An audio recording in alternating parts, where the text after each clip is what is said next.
Find the vertical and horizontal asymptotes. So let's look through this again and see if we can solve for the vertical and horizontal asymptotes. So for number 20, we have y equals 2x over x to the third plus 3. So our vertical asymptotes come from where the denominator is equal to 0. So for vertical, we want to see where x to the third plus 3 is equal to 0. So if we subtract 3 from both sides, we have x to the third is equal to -3. So then if we take the cube root of each side, the cube root and the third power will cancel. So we'll be left with x equals, and the cube root of -3. If you put that into your calculator, you get approximately -1.44. You can also leave it as the cube root of -3. So the approximate decimal, or you can leave it in the exact form with the square root, or excuse me, the cube root.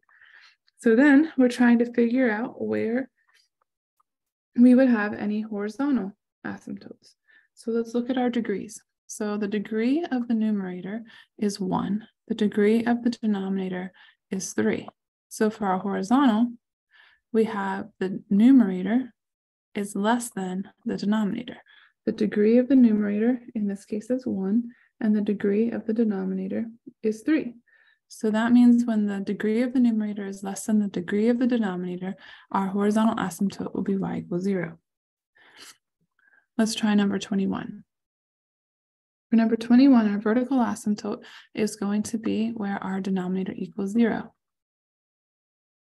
So we have x squared plus x minus 2.